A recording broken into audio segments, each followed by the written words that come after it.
Well, Impax has been working in the field of sustainability for the last 18 years.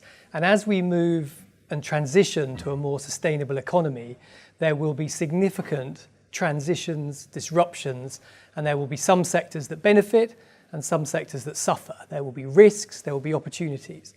The way we focused our thinking is to think about resource efficiency and solving environmental problems as the key elements of that transition. So where we're looking is in the energy sector at energy efficiency and renewable energy. We're looking in the water and pollution control sector. We think there will be opportunities in waste and resource recovery. And finally, in the big changes that are taking place in the food markets at the moment. The real opportunity in the transition to a more sustainable economy comes from the companies because they are growing more rapidly.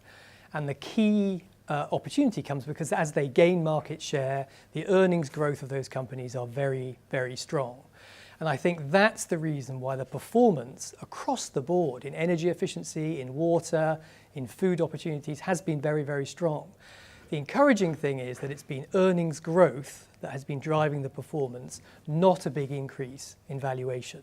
And I think I've been investing in this sector now for 18 years. There have been times, 2004, 2007 in particular, where valuations really got ahead of themselves.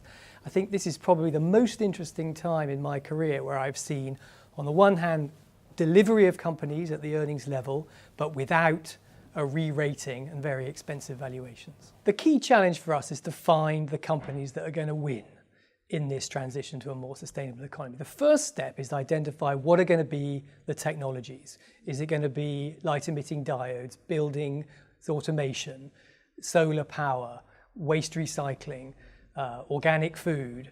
And that's the first step where we create our universe. Do these companies actually have revenues in those markets? So that gives us an interesting investment landscape to look at. But that's not how you identify the winners. The way you identify the winners is a rigorous assessment of the business model.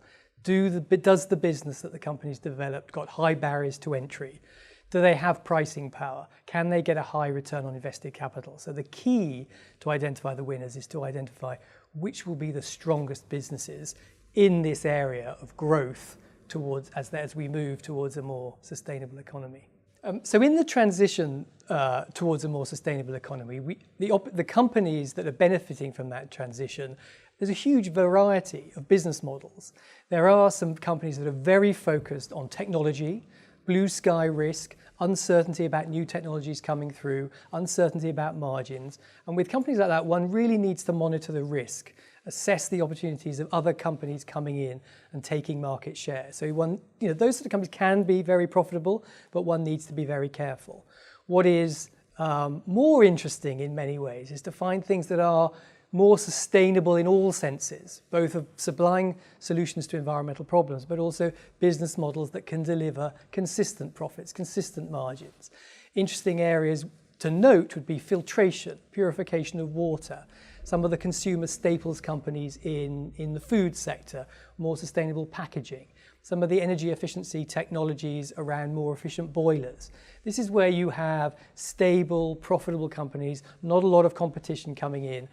Wind and solar, yes, very interesting, but definitely one needs to be careful about the cycles, supply-demand balance, etc. So, there's a huge diversity of business and opportunity in the sustainable space, and it's absolutely critical that one exercises investment disciplines, really understands where the upside, where the profits are going to come from that investment. So why should investors allocate money to companies active in this transition towards a more sustainable economy? The key answer is because there's superior growth.